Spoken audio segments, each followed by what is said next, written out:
യേശുവിലേറ്റവും പ്രിയമുള്ള സഹോദരി സഹോദരന്മാരെ, ഒരു നല്ല ദിവസം ആശംസിക്കുന്നു.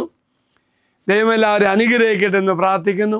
ഈ പ്രഭാതത്തിൽ ഉണർന്ന് വചനം ശ്രവിക്കാനുള്ള നിങ്ങളുടെ തീക്ഷണതയെ ഈശോ 100 മടങ്ങ് അനുഗ്രഹിക്കട്ടെ എന്ന് പ്രാർത്ഥിക്കുന്നു. വിശേഷ നിങ്ങൾ ഈ വചനം കേട്ടിട്ട് ഒരു 10 പേർക്ക് അയച്ചു കൊടുക്കണം. അപ്പോൾ 10 പേർ ഈ വചനം കേൾക്കുകയും അവരും അനുഗ്രഹം പ്രാപിക്കുകയും ചെയ്യും. അവരനുഗ്രഹം പ്രാപിക്കുമ്പോൾ അതിൻ്റെ ഭാഗമായ അനുഗ്രഹം നിങ്ങൾക്കും കിട്ടും. ഞാൻ ഇന്ന് പ്രത്യേകിച്ച് നിങ്ങളുമായി പങ്കുവയ്ക്കുന്ന വചനഭാഗം ലൂക്കാ എഴുതിയ സുവിശേഷം 8-ാം അധ്യായം 15-ാം വാക്യമാണ്. നല്ല നിലത്ത് വീണ വിത്ത്. നല്ല നിലത്ത് വീണതോ വചനം കേട്ട് ഉത്കൃഷ്ടവും നിർമ്മലമായ ഹൃദയത്തിൽ അത് സംഗ്രഹിച്ച് ഫലം പുറപ്പെടുവിക്കുന്നതാണെന്ന് നമുക്കറിയാം. പ്രിയമുള്ളവർ, നമ്മൾ കേൾക്കുന്ന തമ്പുരാൻ്റെ വാക്കുകൾ നമ്മുടെ ഹൃദയത്തിൽ നമുക്ക് എഴുതി വയ്ക്കാൻ സാധിക്കണം. കാരണം ദൈവവചനം ആത്മാവിൻ്റെ ഭക്ഷണമാണ്. അത് നമ്മുടെ ഓർമ്മയിൽ എപ്പോഴും ഉണ്ടാകണം. വിശുദ്ധ ഗിർഗിരി എന്ന വിശുദ്ധൻ പറയുന്നത്. വീണ്ടും പ്രിയമുള്ളവരെ, നല്ല മണ്ണ് എന്നത് ദൈവവചനം കേൾക്കുകയും അത് മുറുകെ പിടിക്കുകയും ഫലപ്രദമായ ഒരാത്മീയ ജീവിതം സൃഷ്ടിക്കുകയും ചെയ്യുന്നതാണ്. ഒന്നോടെ നമ്മൾ ധ്യാനിച്ച പ്രിയമുള്ളവർ, നല്ല മണ്ണ് എന്നത് ദൈവവചനം നാം കേൾക്കുന്നു, അത് മുറുകെ പിടിക്കുകയും ചെയ്യും. അതുമാത്രമല്ല, ഫലപ്രദമായ ഒരു ആത്മീയ ജീവിതം നമ്മളിൽ ഉണ്ടാക്കും. കൂടാതെ ആത്മാർത്ഥവും എല്ലാവർക്കും ഉൾക്കൊള്ളാൻ പറ്റുന്ന ഹൃദയം ഈ നല്ല മണ്ണിനെ സൂചിപ്പിക്കുന്നു.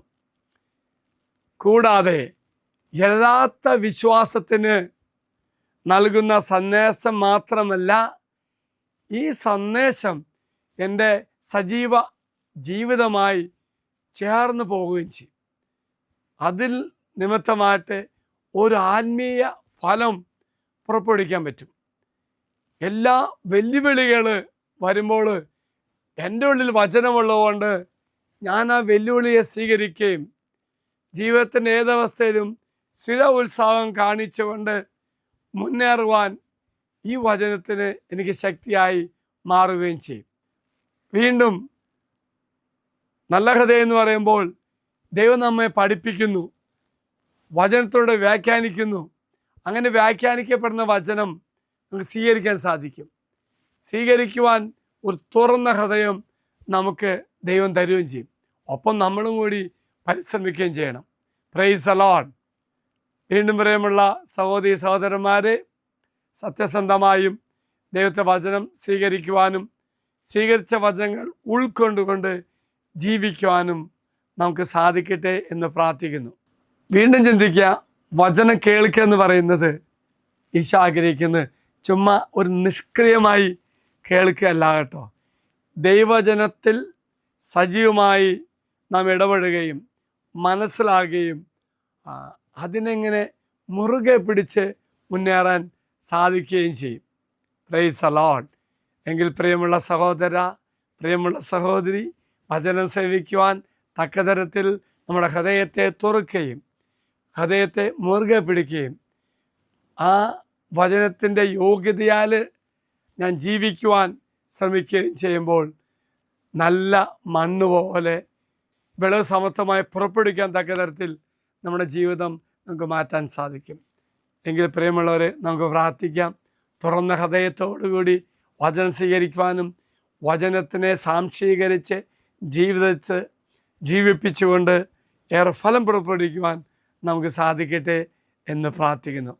ദൈവം എല്ലാവരെയും അനുഗ്രഹിക്കട്ടെ എന്ന് പ്രാർത്ഥിക്കുന്നു. മറക്കരുത്, നല്ല വിത്ത്, നല്ല വചനം, നല്ല മണ്ണ്, നല്ല ഹൃദയം. ദൈവം എല്ലാവരും അനുഗ്രഹിക്കട്ടെ. ഈശ്വര ആശീർവാദം തരാം. നമ്മുടെ കർത്താവായ ശമിശാകരവയും പിതാവായ ദൈവത്തിൻ്റെ സ്നേഹവും പരിശുദ്ധാത്മാവിൻ്റെ സഹവാസവും നാം എല്ലാവരോടും കൂടെ ഉണ്ടായിരിക്കട്ടെ, ഇപ്പോഴും എപ്പോഴും എന്നേക്കും. ആമേൻ. ഒരു നല്ല ദിവസം ആശംസിക്കുന്നു. തുറന്ന ഹൃദയത്തോടുകൂടി വചനം സ്വീകരിച്ച് ജീവിതത്തിലൂടെ അസാക്ഷിയായി മാറുവാൻ, ജീവിതത്തിലൂടെ 100% ഫലം പുറപ്പെടുവിക്കുവാൻ ദൈവം നിങ്ങളെല്ലാവരും അനുഗ്രഹിക്കട്ടെ. Praise the Lord.